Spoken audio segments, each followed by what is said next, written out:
We had 2 bags of grass, 75 pellets of mescaline, 5 sheets of high-powered blotter acid, a salt shaker full of cocaine, and a whole galaxy of multicolored uppers, downers, screamers, laughers. Also, a quart of tequila, a quart of rum, a case of beer, and a pint of raw ether, and 2 dozen amyls. Not that we needed all that for the trip, but once you get locked into a serious drug collection, the tendency is to push it as far as you can. The only thing that really worried me was the cheat codes. There's nothing in the world more helpless, irresponsible, and depraved than a man in the depths of a cheat codes binge. Welcome, everybody. It's September 15, 2016. Welcome to episode 112 of the Cheat Codes Podcast. Thank you for tuning in. We're always glad to have you with us. The next hour is us drinking a few beers and going over our favorite bits from the past week in video game, tech, and pop culture news. My name is Joe Erskine. I am your host, and we're coming to you from a desert road between Barstow and Vegas, and there's bats everywhere. Today, I'm here with Cheat Codes producer and editor, Mr. Joe Albino Toby Maguire Arroyo. God damn it. Hello. The Cheat Codes keeper of the Steam Keys, Mr. Nick Lounge Lizard Golish. Hey, how's it going? Cheat Codes community manager, Mr. Chris Carousel Monkey Morris. I want a promotion. And we're welcoming CEO of New Blood Interactive, amongst many other titles, Mr. Dave Dr. Gonzo Oshry. What's up, dudes? Welcome, sir. Today on the show, we'll kiss a highway patrolman to get out of a ticket to sort out the following bits. VR is probably going to change the way you use social media. We'll also mention how to lie your way into a game dev job, kind of. And we'll lament how robots are basically going to make us all unemployed. For the lightning round, we'll barricade ourselves in a hotel room to write a Rolling Stone article to discuss. If you use Steam Keys, your opinion of that game no longer matters to Steam. And finally, they're making a Marvel movie about Stan Lee, because we're all out of ideas, everybody. Dave, thanks for being here, man. We're excited to talk with you, very much so. Tell us what you can about what you're working on at present, maybe what your day-to-day looks like, and maybe how you got started in the industry. Oh, man, we're doing all this? Okay, yeah, do it. Come on. Well, I just revealed 3 new games at PAX. One we just dropped the trailer for today. It's a retro FPS called Dusk. It looks like Redneck Rampage, Quake, Hexen, Heretic, and Half-Life had a baby. A little bit of blood and doom in there as well. We're going to be putting out 2 more games. Tonight We Riot, a side-scrolling crowd brawler, and Laser Type, a VR typing game that people are either like, what the fuck, or, oh, I love typing. Mavis Bacon, more like Mavis Bay.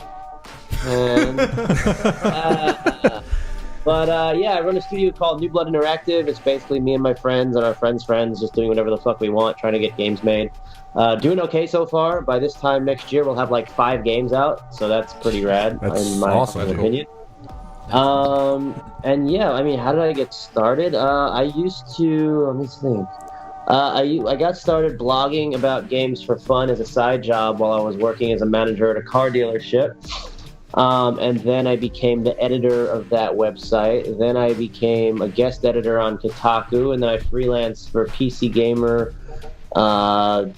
Joystick, VG247, you name it. I did the whole games writing thing.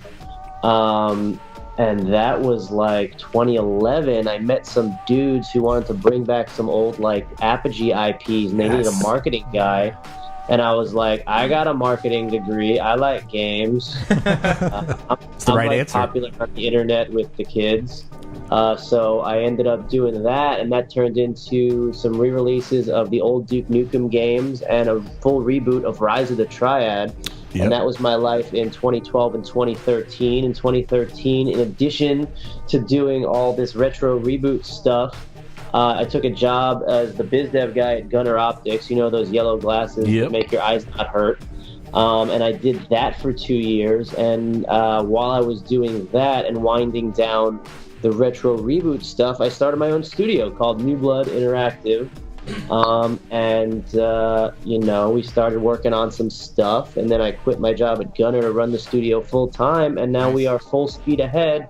And we had like 4 games at PAX. We'll have like 5 games out next year. I just got back from 2 shows, and I am here on your podcast, and now we're all caught up with my life. And wait. What's your favorite color? Black. All right, well done. Thank you for the update. I feel informed now. Very quickly, let's talk about what we're washing the episode down with.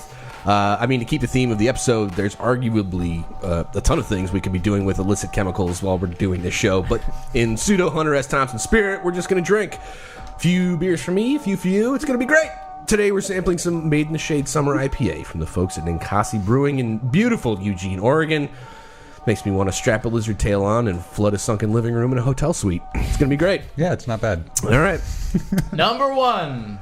We all thought it was weird when Facebook threw down a chunk of change for Oculus, but it turns out there is a method to the madness. Surprise, surprise. Actually, it's not really a surprise when you think about it, but as all eyes have been on VR and its gaming applications, as well as some outlying experiences, we're getting glimpses of how it could affect everyone's favorite media, social media, right? That's everybody's favorite media. How will one use stuff like Twitter and Facebook in the future? It'll certainly be an evolution of sorts, but will it be an improvement? Will we all just get as depressed and be as narcissistic as we are now? How will shit posting and retweeting work in VR? So many questions, you guys.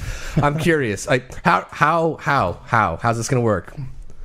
I don't know. This reminds me of like when you get the Samsung Gear VR, and the first thing it wants to do is be like, here, watch Netflix in your VR. I'm gonna pretend like you're in a fucking cabin, and there's a fireplace. That with a thing on my head. Yeah, exactly. Well, I mean, it's funny because like I remember when I first did, like I live in like a pretty nice house and stuff, but I was like, if I lived in like a really shitty apartment but had VR, which wouldn't really correlate because VR is really expensive, I would be super stoked to be sitting in this like pseudo log cabin or like really well appointed modern home that looks like, you know, something out of, you know, I don't know, 50 Shades of Grey, watching Netflix on a couch that's not mine. But like normally I don't want to have a thing on my head. I've used like that virtual desktop, which is pretty cool, but like I could just look at my regular desktop. The real desktop. I don't know. I guess I'm imagining more of like a futuristic scenario or something. Go ahead. I don't know, just where like, I don't know, surrogates in a way or something, where like people are out doing their social media in VR in a way, even though it's like in the real world, it's still the same thing. What do you mean? Wait, you got to elaborate on that a little bit more. I'm in the dark. Oh, have you seen surrogates? Yes, but how does that equate to social media? Oh, well, because people spend so much time online in social media, it's almost their life already, and if they just like kind of like make... You mean like Second Life? Yeah, it's okay, like Second Life in a way where you just kind of like, you're just kind of like living vicariously through your social media account. Yeah. Yeah. Well, accurate.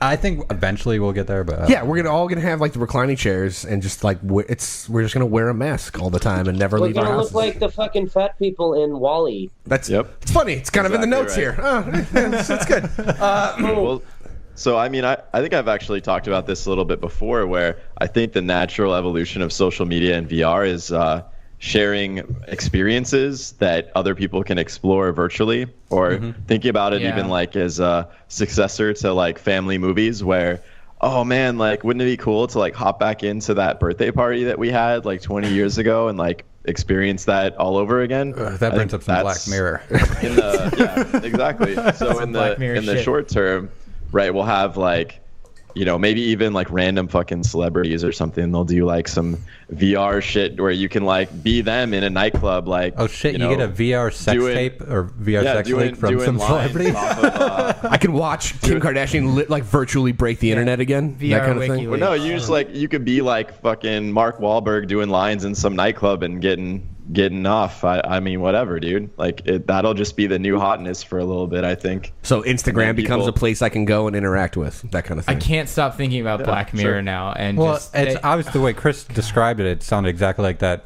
fucking episode where people were like reliving their memories. They're like watching. Let's go back to that party. You remember how you looked at that girl at that party? Like, it's like this at the dinner table, like replaying this like sex scene in his head, like just sort of. Everyone's unaware of it except for his girlfriend, who knows that he's up to no good. That sounds horrible. I mean, imagine that. Let's revisit that memory here. Oh, I'm good. Yeah. I'm good. Or wait, no, it was the other way around, right? It was the boyfriend, not and important. then the other guy, and there was just whatever. There's some weird, complicated VR love triangle thing happening there. I just feel like when you can relive those memories, you get like incredible social anxiety because you can go back and like they're having arguments. And then their proof is a memory of what happened. Like it's not nobody can trust each other's words. It's like, oh, here's what you actually said, and then everybody watches it, and like nobody's actually satisfied. Well, that could be good or bad. I mean, are you familiar with the spirit of the staircase concept? No, it's an expression that means when you know the right thing to say after you've left. So you basically are in a conversation with somebody and you can't think of the right thing to say, and usually you make an ass out of yourself, and then the moment you're like walking down the steps, the spirit of the staircase kicks in and goes, you should have said, you know. And now you'll be able to replay that moment and be like, God, I was a fucking idiot. So you're talking about regret. The spirit of Regret VR. It's going to be great. Regret only kicks in when you really know what the better thing was. Dave, what's your ideal social media VR outlook here? Like if there's going to be one kind of way to interact with it in any kind of VR space, you know, as honest or unhonest as you want to be. I'm curious. What do you think? Wait, who's jamming on the techno? Social media. Yeah. Okay. I don't know, man. Like, I feel like VR is not. I thought VR was for like not social media. I mean, it'd be cool to like Facebook. If we have a Facebook group, it'd be cool if we were all sitting around. Like, I think the deal would be what Oculus wants is like avatars and stuff, where you can like sit around with all your friends on a beach and like talk about stuff, but you're all actually in your mom's basement. You know. Yeah. So like. That'd be cool. Like if you're doing we're doing this podcast, let's say we were doing it all in VR, we'd all be sitting around in like a sweet like recording studio instead of like, you know, at different places, but we'd all be looking at each other and we'd all be dressed as like actual characters from like Fear and Loathing. Well, we saw one of these. Shout out to the company doing it. Yeah, it's Will Smith has got a guy. They did it with Firewatch, and I think another one's coming, or they did one at PAX recently. There is a podcast doing it now, and they even teleported the guests of the podcast into a scene from Firewatch. Yeah, it's one of the lookout towers. Yeah, it's some. So I mean, that stuff's coming. So your dream just came true, Dave, is what I'm saying essentially. So and we weren't it's happening right now. We had no part in it, and we're very sorry that you're not in VR right now. But you're still welcome. So. No, fair enough. I mean, so context-wise, so at the recent F8 conference, Facebook demoed their working prototype for their VR social media. It's the predictable kind of thing from a certain aspect of, hey, there's a virtual space, you can transport yourself there, share 360-degree pictures with the assumed apparatus that you would need to get 360-degree pictures. But, so yes, Nick, it is. It's Second Life, but with actual social media attached to it, not just some MMO game space. Yeah, I mean, I definitely think that whole thing where like you're going to be reliving, I guess, moments or something could definitely take off. But I guess I just pictured when we brought up this article, it was just more of like this: you're in a virtual space where you can interact with people in this, I don't know, in like Second Life or something instead. Like, because people do that in MMOs all the time. They just interact, and they're basically social media platforms in a way. But so does this bridge the gap between? Yeah, Twitter / Facebook breaks you out of gaming, and right into like an MMO kind of space. No, is it even in a game though? I guess maybe it doesn't have to be. Like it could be somewhere in between. You know what I mean? Well, you're damn well certain, right, that Facebook will find a way to gamify it so that everybody keeps doing it. That's I think part of the addiction. World of Warcraft already has like a feature where you can just post screenshots that directly to Twitter from the game. I don't know. Is that true, Chris? I can't remember. Have you heard that? You can post screenshots like directly to Twitter from WoW. You can do that in like the last expansion. Okay, yeah. So like they're already integrating this kind of stuff into games where like you just start posting your moments or even recorded entries or something onto Facebook. Well, yeah, I mean the whole like integration with the Facebook streaming for Blizzard games too, and then it like saves the clip. That came permanently once you're done. That like just came out like a few weeks ago. I feel like also, and it seemed like it worked really well. You were doing it the other week, I remember. I caught you. Yeah, I caught you playing on Periscope for a hot minute. So on Periscope, yeah, or somebody's doing WoW on Periscope, man, through Facebook, or not Periscope. I'm sorry, through Facebook, like the live streaming thing that they launched recently. Oh yeah. That's going to be the other kind of thing to tie into it. Is once like a stream, like a live stream. Well, thing. The new Facebook Live thing. I don't know how new we want to call it, but still, I mean, you can get notifications automatically. It's like your friend just went live, and I'm like, how do I turn this fucking notification off? Yeah, fuck you. Yeah. I get it from Polygon and Kotaku all the time. I'm like, I don't care. But pretty soon it'll be your friend's live, and you can join them and now look around in the same room that they're in or something. Yeah, and I guess to a certain extent that kind of exists now, right? Like when it's your friends, at least, like you can go and jump in when you want to. You know what I mean? And that's I guess like some of that social media aspect. And if it's happening in VR, so be it. You know what I mean? But so before we wrap the topic off, I want to go around the horn and maybe talk about what you think the new method of trolling is going to be in this type of space. Oh, I think it'll be avatar based. Like it's like the clothes that you wear or something. It'll say something stupid. What was that? That little in Second Life, that little green dude that like showed up all over the place. Elaborate, because I know very little about Second Life. So What he's the name probably. Ralph Pouton. Ralph Pouton. That's very specific. Who is Just show up in people's like conversations in Second Life and became like this little Korean troll, like who would watch people have sex and just be like, no. Wow. So yeah, okay. There's that. Is actually, I'm sure that there will be like versions of that. Like if you can literally start controlling what your avatar is, and then start like hacking your way into different fucking conversations. Like yeah, why not? Right? Like oh my god, you can literally be the fly on the wall. Korean or otherwise, and watch people have sex as a fly while they do it in a virtual space. Because social media. Look, dude, there's a screenshot of a dude banging. Yeah, in case another you're wondering, dude, in case it looks like maybe a female. I don't know. In case the listeners are wondering, yeah, Dave sent us a link to this Ralph. KnowYourMeme.com. Yeah, and look him up. Dude, that O face is pretty impressive. I gotta tell you. No, Ralph, no. Oh my goodness. London's Royal College of Art has created something called Skinterface, which is a suit that allows wearers to experience physical sensation of the skin. Is that real or false? Nope, I'm out. Wait, see you guys. Nope, it's not real, or nope, you're not you want interested? nothing to do with that. Nobody want anything to do with Skinterface or anything called Skinterface. It sounds like a Ninja Turtle. Yeah. It's it sounds like a Ninja Turtle bad guy, Skinterface. You know what I mean? Really? Basically, I guess sound waves emanate from tiny nodes embedded all across the skin suit. It's going to be like that shit plus VR plus. Anyway, I don't know about you, but I only need that haptic feedback in one place. That's going to go down Agreed. A deep, dark road. Yeah. That being said, why don't we move on? Do we? Okay, number 2. We spoke last week about how Justin Roiland, one of the co-creators of Rick and Morty, Squanch Tendo, the new VR studio that he started, is set to capitalize on some of the unique and immersive VR experiences that he basically sits around and stays up all night thinking up. The first one has been announced, and it's called Accounting. Yeah, you heard that right. It's being developed with the help from Crows, and William Pugh, spoiler alert, designer on Stanley Parable. But how did these two get paired up? Apparently, Roiland was outside the Respawn offices, the makers of Titanfall and Titanfall 2, and looking for a tour, and also a Star Wars title, if I'm not mistaken. Aren't they working on soon? Yeah. Pugh responded via Twitter that he worked there and couldn't get him, and could get him in if he wanted. When they got face to face, Pugh came clean and said he'd managed to win over Roiland by saying that he was a Rick and Morty fan, and he lied essentially and managed to get himself a job working with Roiland to develop accounting. So I want to know if you guys have lied to get jobs or just meet folks that you're fans of, and now's your chance to admit it. I want to know if you're happy with the outcome. I want to know if it should be encouraging people elsewhere to lie to get jobs, or how fucking crazy does this goddamn game look? It looks awesome. I'm not a huge VR guy, but I want to play accounting really bad. I really do. I don't know. I'm curious. We'll go around the horn. Chris, have you ever lied to get a job? No, but I mean, I guess fake it till you make it. If it works for you, you might as well.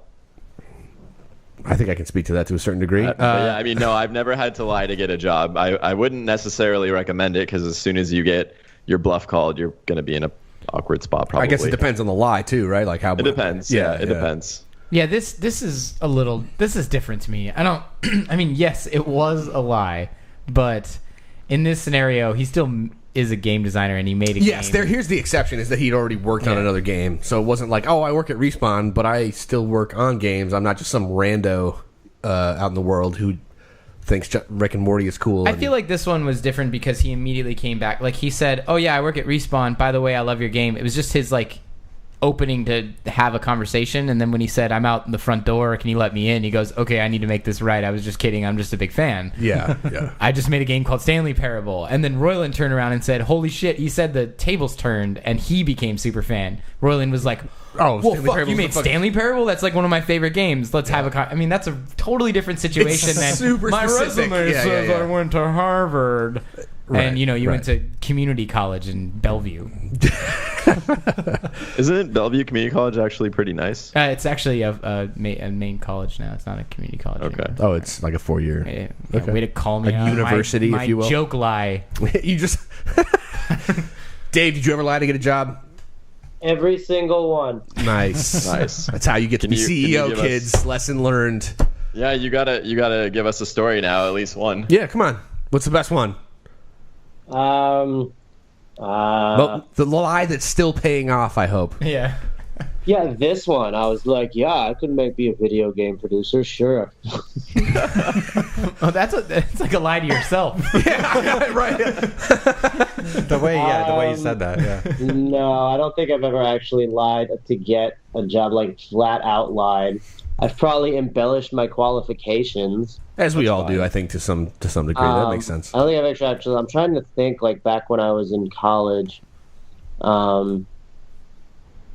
like when I was interviewing at Guitar Center, I probably told them I knew way more about wood than I thought. They're like, you know, different types of wood and all these drums. I was like, yeah, man, maple sounds like this and birch sounds like this. You know, I'm real into like wood. I know all the woods and stuff.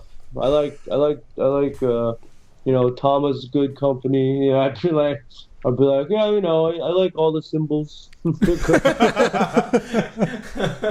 kinda Zil J accurate, though, Dan. right? You It's are pretty good. really into wood, right? As far as Yeah, I know. I love wood and wooden things. I like chairs.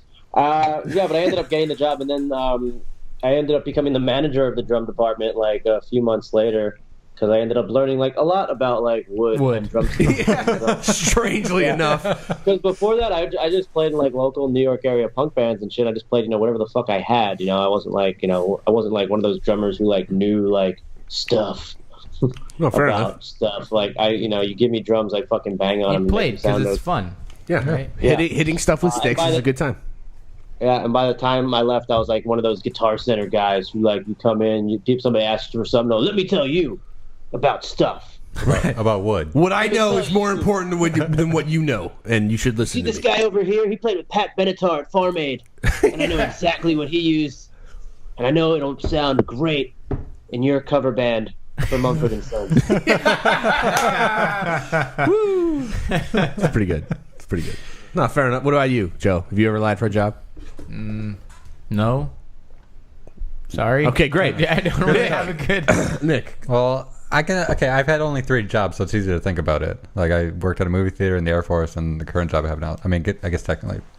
I guess this cheat code thing's a job, but No, it's I definitely We're lied not to get getting this paid one. for it, so maybe. Okay, well, in the Air Force, and I think this is known, or whenever you try to join like a military branch or something, they tell you to. The recruiters actually tell you to admit, like, or omit stuff from actually the actual.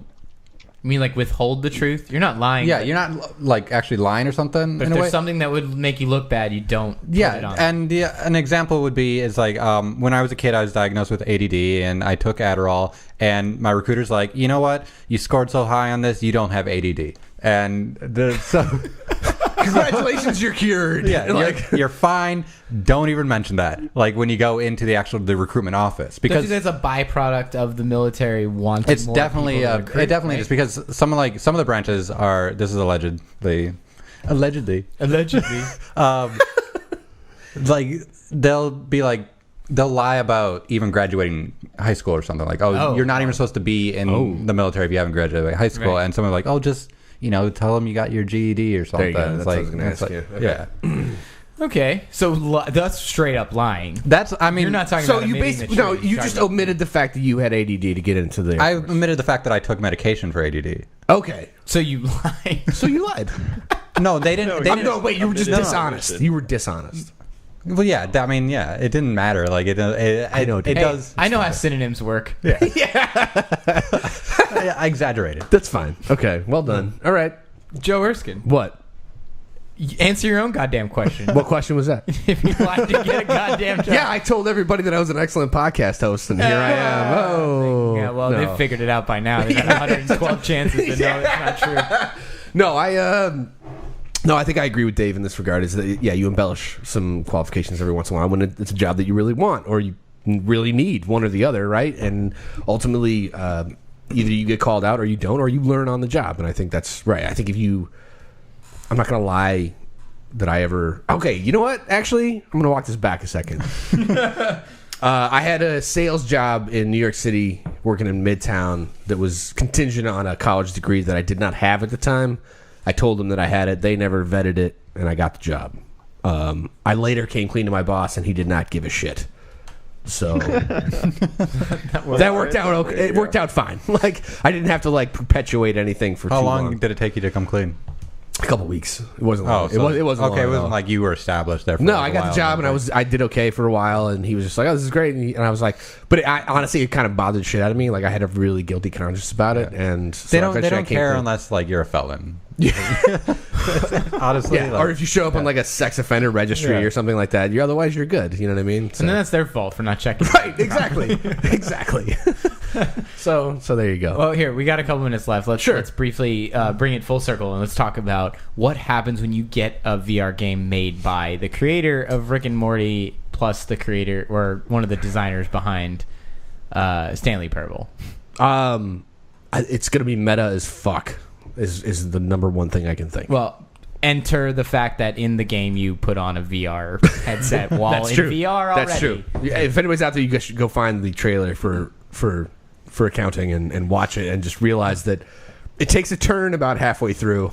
If you've ever seen the intergalactic television episodes of Rick and Morty, there's one per season, right? Yeah. Where they're completely ad-libbed by Roiland. That is what they said they were going for, where both of them ad-lib their character dialogues in this. In So the they're like, French, hey, you like kind of accounting's cool and stuff, and yeah, and I enjoy that. Like when this was announced, I haven't watched the trailer yet, so I can't accurately say if I'm excited for it or not, I guess. But right now, just because it's these people working on it, I'm not terribly excited about it. Like I feel like it could be fun because I enjoy Stanley Parable and I. Are you enjoy worried Rick about and like Morty. the depth of it, or No, I don't get excited about like people working on projects because good people work Did on other good cool things. Yeah, projects and they screw it up like all the time. I mean, Zack Snyder? Zack Snyder. That's exactly what I was trying to think of. It's like Okay, fair enough. it's like these people are good at what they do, but sometimes they work on shit projects. But Fair enough. Like I said, I haven't seen the trailer yet, so this is a good chance to find out whether or not Justin Roiland can work without a troubled artist like Dan Harmon. Yeah. Whether or not Still a genius. Yeah. Aren't they all? They're do all they troubled need to a each certain other degree, I guess. or what? Or was he just bringing them down? Dave, are you guys? Is there any like projection or for you guys at New Blood Interactive to push into VR at all, or are you guys just kind of content where you're at doing PC based? I don't want to call it like completely retro style, but in that thread. Yeah, no, we've been working on VR stuff for a long time. We were working on this one project that I eventually canceled because it just was taking too long. But we're working on some smaller VR stuff now because I think that's like the way to go. You don't, leave it to like Insomniac to build like these giant VR games. We're gonna make like some quick, short, fun $5 experiences on top of the stuff we're working on because we think it's that kind of stuff is really fun in VR. With some ideas we had, like one of my dudes wants to make a curling game. Yes, Nice. That sounds awesome. Curling, the amazing Olympic sport, not curling weights or curling hair. You but just curling aggressively brush. Is that? Yeah, just like Yeah, it's pretty much. I think I'd want to be like one of the throwers, like who sends the rock down the thing. They'd be like, Dave, you can't tell people our ideas. But yeah, and it's weird, isn't that Justin Roiland game? Doesn't it? It looks like Job Simulator, unless I'm missing something. I think it is, but I think it takes a kind of an odd turn. Like once you find like we were saying, like halfway through, you end up finding another VR mask, and so it goes kind of like you incept your VR experience to a certain degree, and then things get weird. Enter a world you're not welcome, and then all that weird ad lib gets super dark. And, right. Yeah. So who knows? Yeah, we'll see. I don't know. It's cool. I think it's a good story about two talented people meeting up to make something cool, which is kind of the point. But based on a lie and then getting corrected. Yeah. Last time we were excited about two talented people getting together to make something. This is a good point. It was Silent Hills. That's and true. It got canceled. Guillermo and now del Toro and Hideo Kojima. Yeah. and now we have Whatever. Death Stranding. It's all right, because Norman Reedus is still involved. You guys, it's all gonna be okay. It's all gonna be okay, minus the fucking name. Right. Death Stranding. Isn't it plural? Isn't it Strandings? It could be. It doesn't matter. Just as bad. Regardless. Oh god. All right. Let's. Number 3. Yeah. A recent report says that by 2021, 6% of U.S. jobs will be eliminated by robots. Positions in the customer service industry and transportation field specifically will get hit the hardest based on early projections.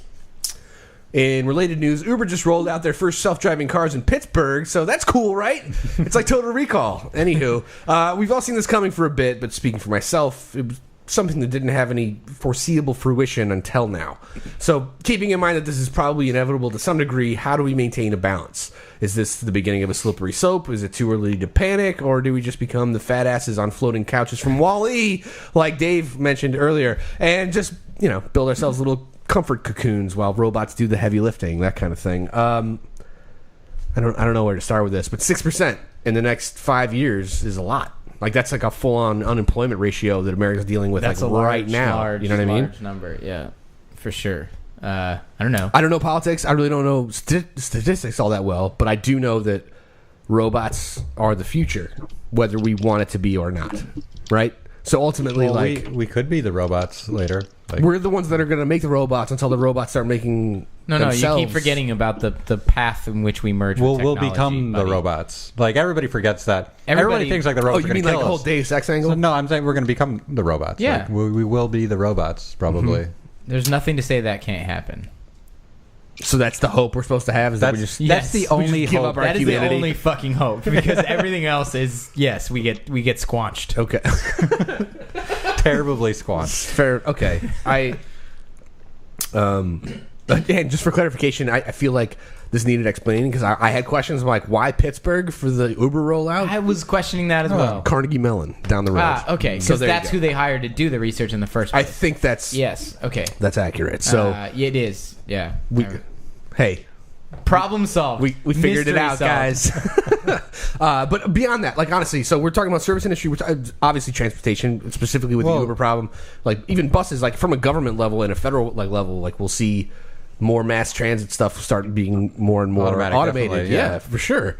And I was actually looking today. There's a website that I can't. It's like basically like a market for AI, where like you can come and buy solutions to automation now. That is actually done by the guy's last name is Oppenheimer, and I'm not sure if he has any relation to the Ava. I'm not kidding. I swear to God, this is happening. There's like an AI marketplace now. It's part of the Open AI initiative that Elon Musk started, but right. it's a crazy fucking thing to think that. Like we literally are just going to become like for the humans that survive the robot revolution, we're essentially just going to sit on floating sleds that let us get fat and watch TV and play games, right? Well, it's exactly what Isaac Asimov said in a way. Like, it's like we're just going to lose control of our own destiny. It's basically robots are going to. We're not going to be enslaved by robots, but we're not going to know how to live without them. Like, it's just. There you go. Yeah. So we're too busy playing God to realize that we're not living our lives. Shit got deep. No, because it's gonna once you get beyond that part where like the robots have taken the jobs of people making robots to take people's jobs. So now suddenly we're not doing anything, and we're just sitting on sleds, like rolling around in spaceships and trashing the earth and shit. Like I don't know, like it's. Well, fair enough. It's exactly how Wall-E's going to be in a way. I feel like, yeah. Chris, you say rolling around on spaceships and trashing Europe. The Earth. I made it's a direct reference to Wall-E. Yeah. Okay. Chris, other than a Roomba or a self-driving Tesla, tell me a justified robot and how you keep it in balance. Your perfect robot, and if it has a vagina, I don't want to hear about it. I do. You're a perfect robot. I guess I'm not really too worried about like a robot uprising because I think that a robot will be unlikely to replace my job, or at least like. I would love for like AI assisted like robots to help me with the more tedious parts of my job. I think that would just make me more productive than less employable. It's called a tools programmer. Right, that too. I want a tools programmer that is an actual robot though. I don't want to have like an emotional conversation with them. I want my robot tools programmer to also be a sex robot. I feel like it's pretty obvious. When it has nothing to do. Your job is to cut butter. When my sex robot tools programmer is not busy doing either of those other two functions, I also would appreciate if it could cook and clean for me as well. All right, so now you're just reaching. Now you're just getting lazy. Yeah. Hey, I mean, if we're gonna make robots, we might as well have them do everything. It's true. If we're going to the effort of making them Like if they're gonna be like smart like enough straight to do up this. legit robots. Yeah, right? but are they going to do your That's fine. job then? I guess, and then you're not going then to you're not make gonna money have to to. buy robots. No, the whole point of having the robot is so that Fire like, the tools I have program. more. I have more bandwidth to work on the things that I like in a more efficient way. I feel like that's the naive hope of where Right, this is because going. the tools programmer is like, if I could just I feel build like- a designer no. robot. It's the then naive I'd- hope, but this is where this problem starts. Like, if I build this robot to do this thing, then I'm free to do these other things. And now the robots do everything, so I have nothing to do. No, you fucking asked me what my optimal robot was. You're and right, Now you're you're right. calling into question my optimal robot. You're right. You're But- absolutely right. we apologize, but you're wrong. I'm gonna build a robot to apologize to you for me. Okay. Dave, what's your perfect robot companion for you personally? My perfect robot companion. I mean, I don't want to sound like a sexist, but it would be nice to have the perfect waifu robot. Oh shit. I just watched Ex Machina last night, and I feel like that's pretty good. No, you don't want that. No, Until that's she stabs you with a knife. That's that too. wow. Spoiler alert. Thanks. Haven't seen it. I'll go fuck myself now. Go ahead, keep going, Dave. Sorry. You know, it'd be nice to have a waifu that follows you around and goes, "Oh, Ashley-san, what can I do for you today?" And I'll be like, "Oh, hey, waifu robot. I would love some sex and bacon and eggs." And she'd be like, "Oh, that's great. I love you, Ashley-san." I'd be like, "Thanks, waifu robot. You're the waifuist." So it's like sex slavery. What? No. It's a robot though. It's not a human. So Yeah, she does other stuff. Yeah, I know, but She's like, does other stuff. This is terrible. We're gonna get burned to the ground if this episode goes live. other stuff, and she'll like be free to like get a job and like join like a women's lib movement. It'd be, it'd be fine. Yeah, she can power my car battery from her mini civilization inside my car. At some point, she'll find her own mini civilization right. to power hers. Oh, Jesus Christ. Keep it going. It's just so meta. Okay, well done. I appreciate that. Honestly, I meant that there's a very large percentage of the population that probably shares those views, Dave. So What, sex robots? yeah. Yeah. Well, but that's like the first thing. but that also people eggs, would go but bacon to. and eggs robots No, too, I mean- guys. Bacon and eggs robots. They already got The like entire almost country half of sex Japan. robots. I would hope that she can make more than just bacon and eggs. I would want like Maybe some eggs Benedict or something. listen. If you're I had a Ron robot- Swanson, then you don't really need any. True, but I'm not Ron Swanson, and if I had a robot that made bacon and eggs, I'd be like, return that shit, because at some point you're gonna get fucking sick of eating bacon and eggs. Right? I mean, That's why- can you poach it That's every what once in a patches- while? They patch it. They patch Eggs your Benedict. robot. Is that so fucking hard? Waifu? God damn it. All right, fine. Fair enough. I don't know. I What's mean, your perfect robot, Like a Joe? hollandaise. My once in a perfect while. robot, honestly? Do you really want to know? Is it a producer bot? Do you really want to know the answer? Do you really want to know the answer to this question? Yeah, a Yes. little bit, yeah. I just want the one that mows my lawn so I don't have to. Okay. Yeah. I asked you if you were ready for the answer. We're really not far off from that. Yeah, I know. They do that already. They already have robots. It's in the- basically all you need to do is like take the engine of a fucking what are the iRobot? John Deere. No, and no. then- Well, I'm saying like the Roomba. Yeah, the Roomba. There you go. The Roomba, and put it on a fucking John lawnmower, They- and you're ha- done. They you have know? that. That already exists. There you go. So basically, what you're My dream has come true. you Yeah. can't It afford sucks your to be dream you robot. guys because I'm satisfied. All right. All right, we may as well go around the horn then. Nick, what's your?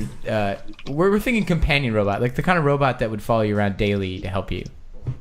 Something that would help me do stuff. Like if Sure. I don't know. Like Bring me beer. Brew me beer. A beer brewing robot. that's hard because I mean, sex robots are really convenient. I feel like, but like, so it's just like, what else do I need it to do for me? You got to think about it. Like, honestly, like, Are what? you gonna make it breakfast in the morning? I think Dave's got it right, dude. You want the sex and then you want the bacon. I don't and have to eggs. make it breakfast. It's a fucking robot. It doesn't eat. There are already robots that make food. I hope you guys know that. Yeah. I know. Yeah, but not ones that can give blowjobs also. Like, that's the thing. No, because it's knife wielding. Yeah. Oh my god, this shit is fucking off the rails, dude. It's the best. Oh, I love it. It's so I'm good. just saying, like, sex robots are convenient. What else would you have? What was that, Dave? I like how everybody's thing is just like sex robot. Nobody's ever like, I want a robot that can teach itself to cure cancer. It's just like sex robot. Yeah. Robot. Yeah, fuck that shit, dude. We need to keep some doctors employed. We can't let the robots take over medicine as well, because then nobody has jobs.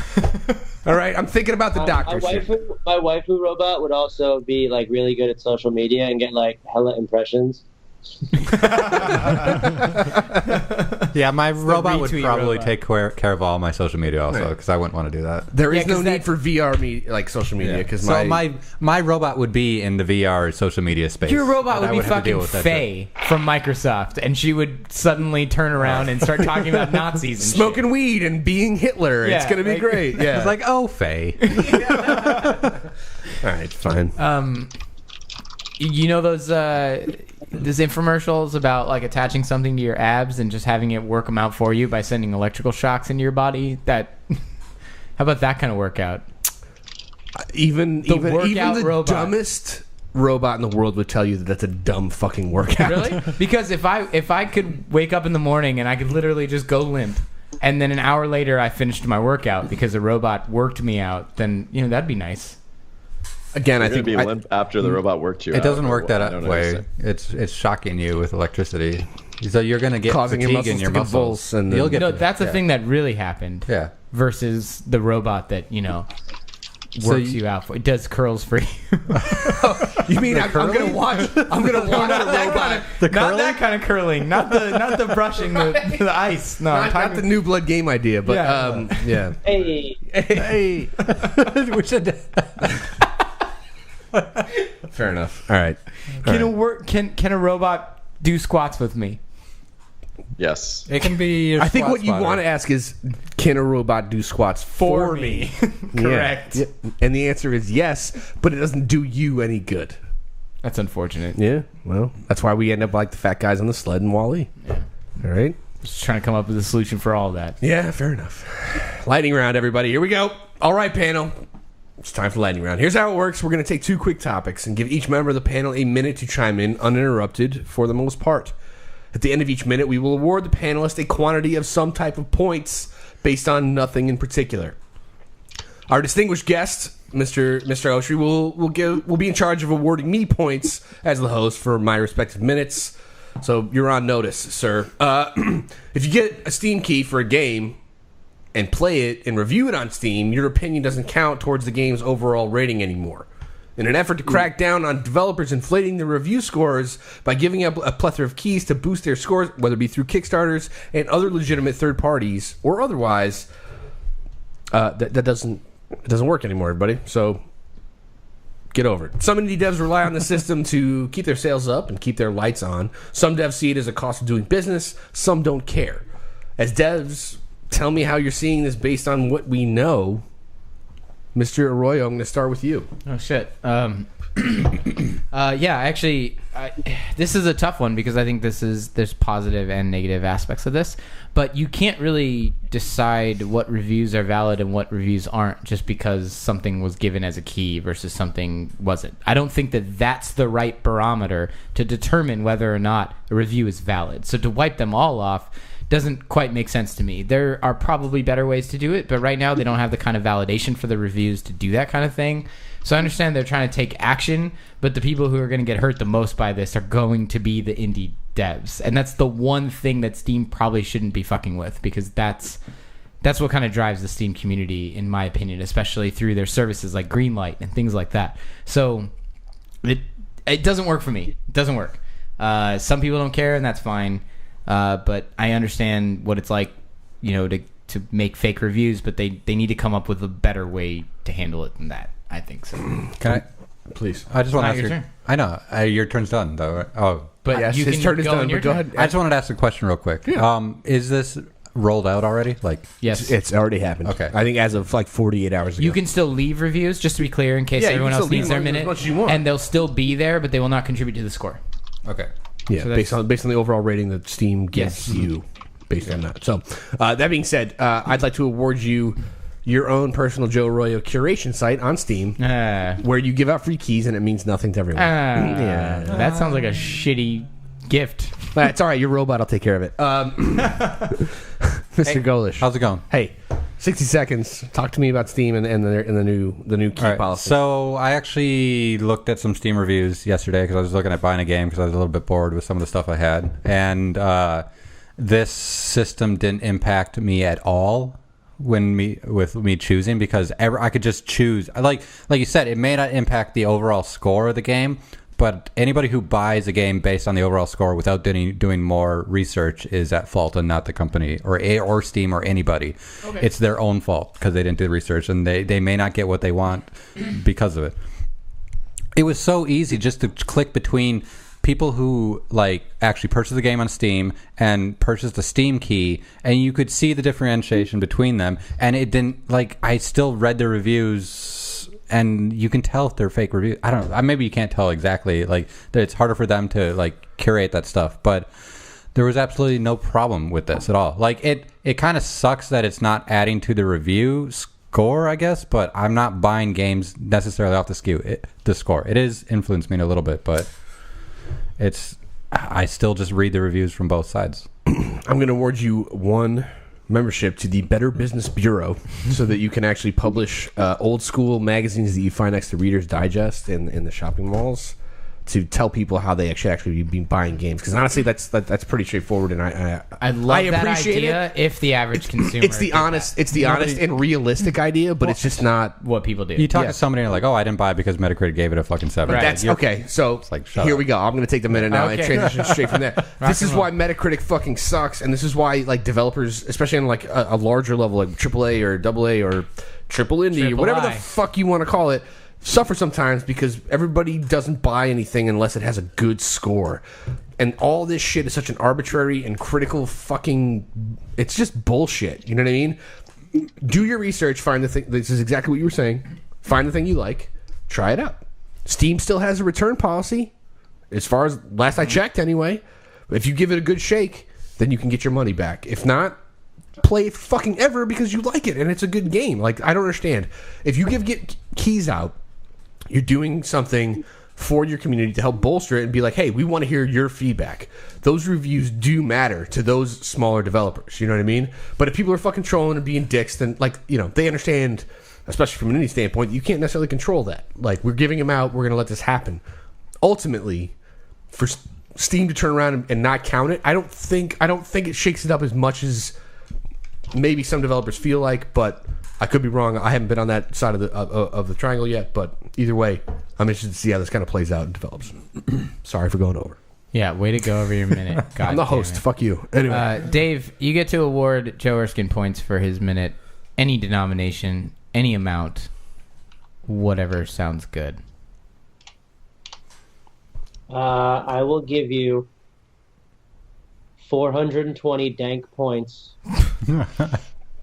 The dankest of points. That is the highest score I can give. Okay. Oh, Okay.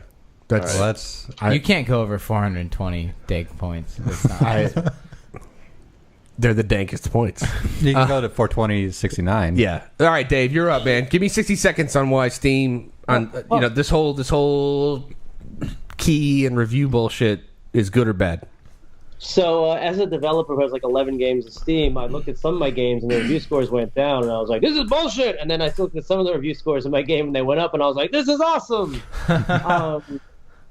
I think it's a weird thing with Steam reviews because like I was bummed at first. I was like, "What?" Because I basically get every Steam game for free anyway because I know other developers and blah blah blah. So I'm glad they didn't delete all those reviews. Like I'm glad the reviews are actually still there. I'm bummed they don't count towards the score because like I write pretty like serious Steam reviews sometimes. I write like really long ones. A lot of them are like joking, like 11 out of 10, nice water, thumbs up.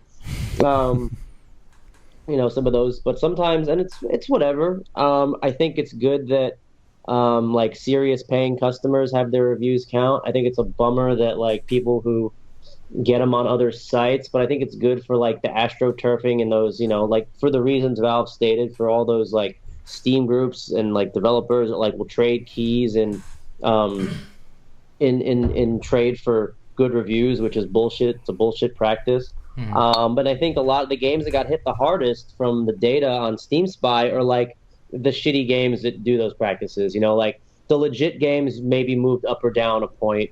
It didn't affect it a lot.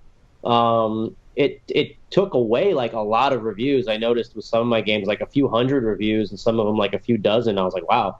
Because we sell keys on like Humble and all kinds of other places outside of Steam. So I mean, I'm glad the reviews don't go away.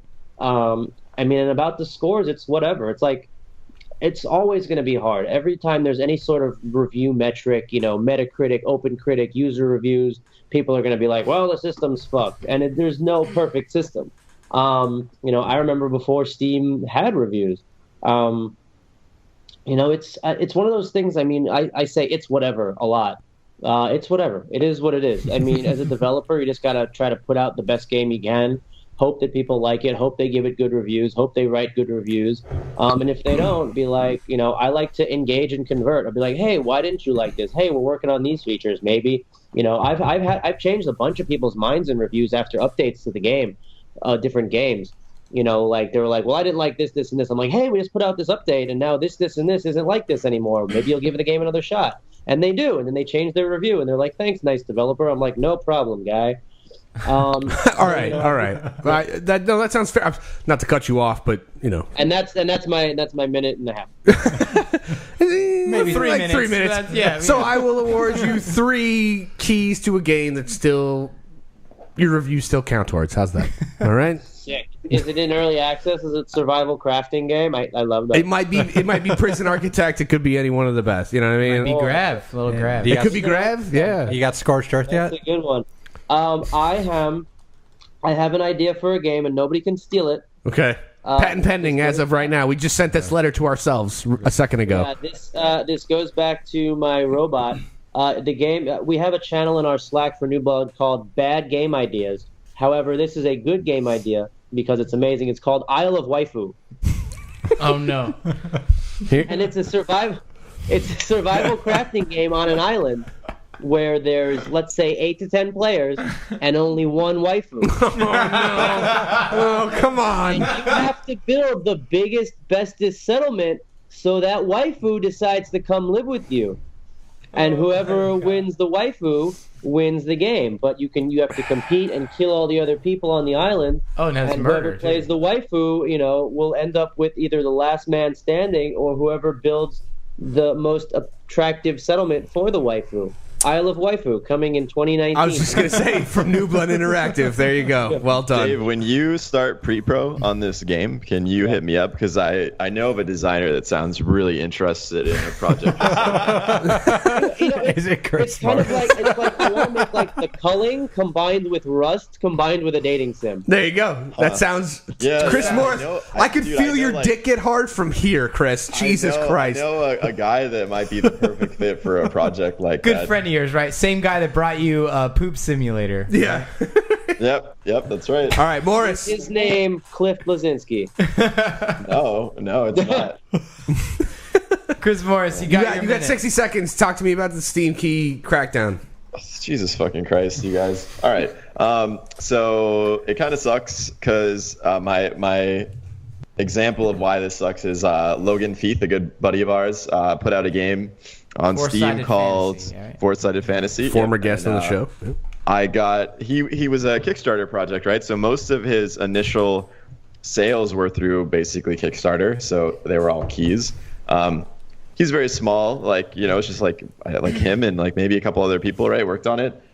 He's gonna like almost live and die by those Steam reviews, and by default, even though we can leave reviews for him, they're not going to count for people. And as we've seen with most people who won't take the time to even dig through reviews in the first place, they're certainly not going to dig through the time to check to see if there are other options that they can enable by default beyond like the ones that don't count the the keys that were submitted. Mm-hmm. So yeah, I think it's kind of a bad change overall and sort of heavy-handed on Valve's part.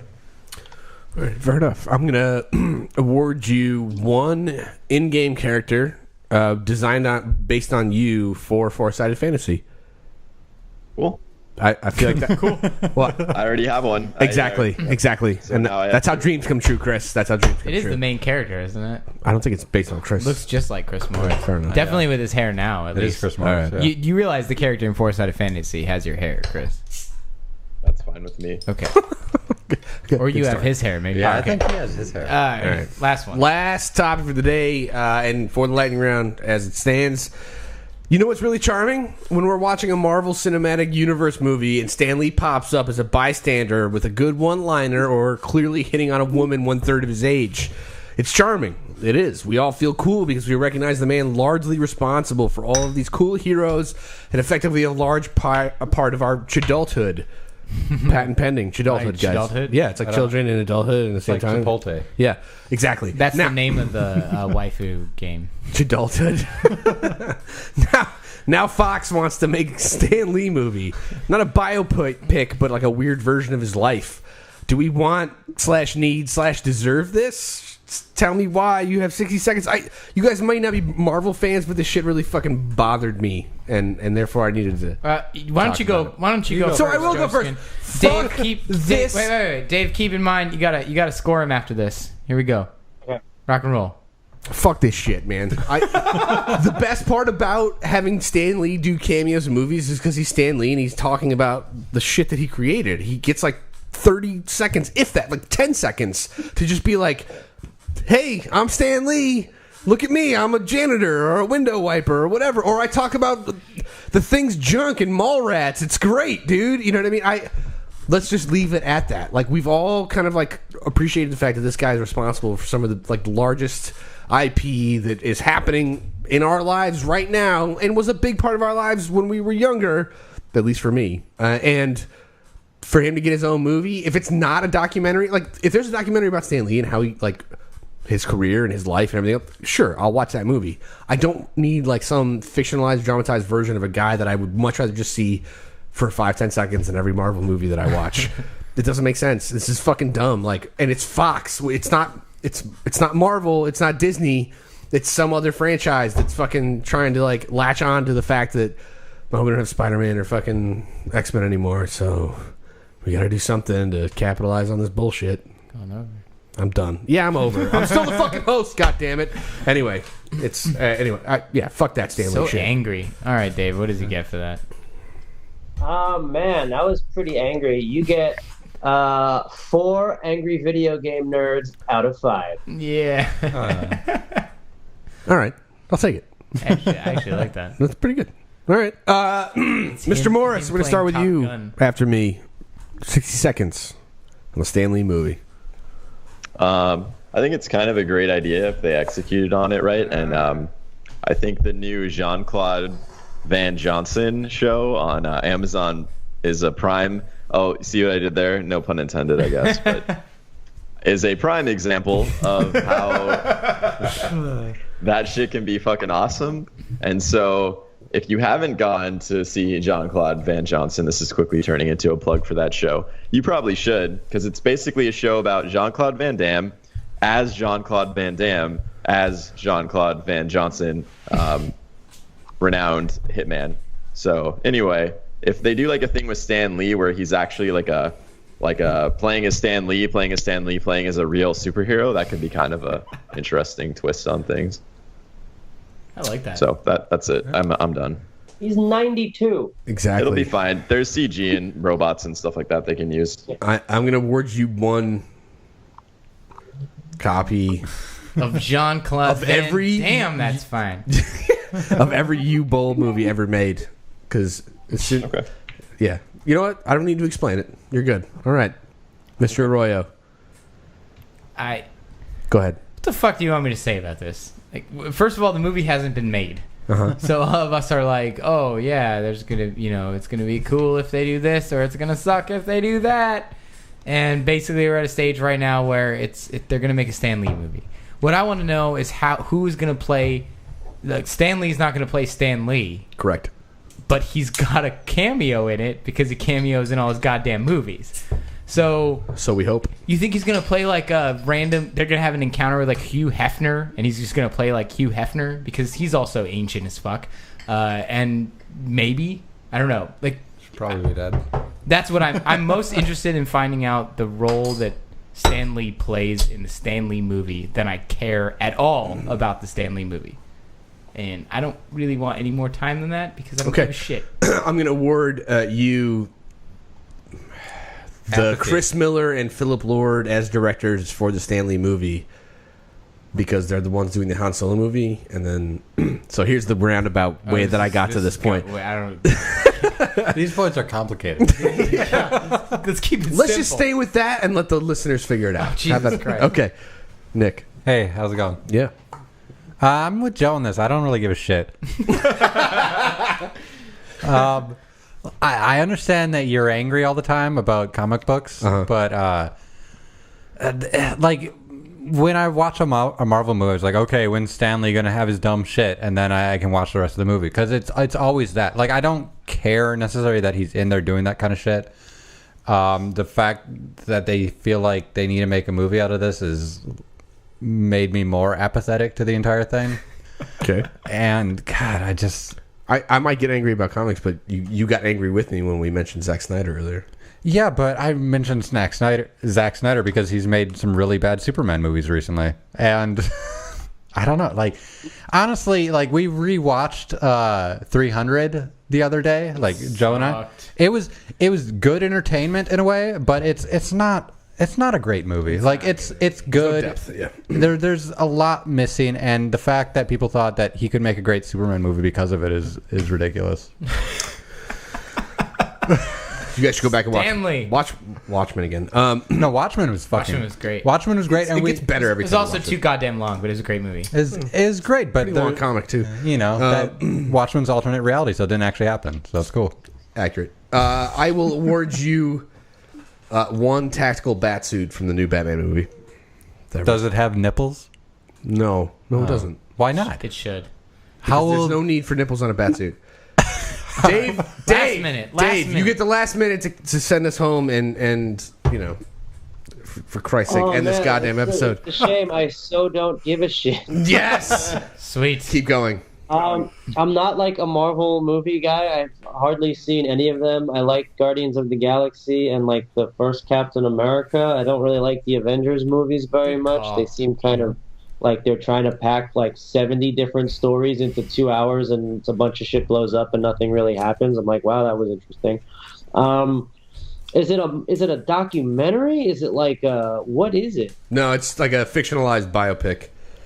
So it's gonna be like, I don't know, they're gonna make it like Forrest Gump where like Stan Lee's like these major world events. That would be cool. The music What's video it gonna from be Take called? On Me. Is it gonna be like Sully where it's just called like Tom Hanks is Stan? A man, a Jew from New York who learned to draw comic books and eventually got real old and make movies about comic books, starring Tom Hanks as Stan and Chris Pratt as Chris Pratt. Nailed it. Your minute's up, and I'm gonna award you the movie poster with Tom Hanks's face as Stan Lee for your beautiful bedroom there, or office maybe. I don't know. I can't see a bed, but either way, congratulations, sir. You won the lightning round. Yeah, I would agree. Yeah, well done. I think we've done it. Episode 112 is all but over. Dave, thank you, sir. It was a pleasure. Appreciate some of the insight, all the shake up, and we're excited to hear more about New Bloods and all the games. I mean, shit, it sounds like you have like 30 games coming out, for Christ's sake. sure. Like I'd say 3 or 4, but 30 is cool. 30 sounds accurate. Check them out. We just dropping trailers. Dusk, Tonight We Riot, Laser Type, Super Galaxy Squadron, EX Turbo, and whatever the hell else we're working on. Check it out at The New Bloods on Twitter. I'm at Dave Oshry on Twitter, or you can get me at suedaveoshry@gmail.com. Nice. That's a fucking email address. Watch out now. That's That a was first. great. Please don't. My address is 15. Thank you, dear listener, and know that we're always curious to hear what you think. Dave, we appreciate it one more last time, man. Thanks for coming on the show and talking with us. We're grateful. Hit us. Yeah, totally. Hit us up, cheatcodespodcast.com, Facebook, Twitter. Get in on the conversation. They'll do it for us for now. Make sure to check out the Patreon page. You can become a patron for as little as $2 a month. So if you're into the show, help us out. Thanks to everyone who's jumped on board so far. We're going to see you next week. Let's go paint some Barbara Streisand portraits and get super attached to Benicio del Toro, everybody. Woo! We'll see you next week. Fuck you, I get the last one. Oh my goodness.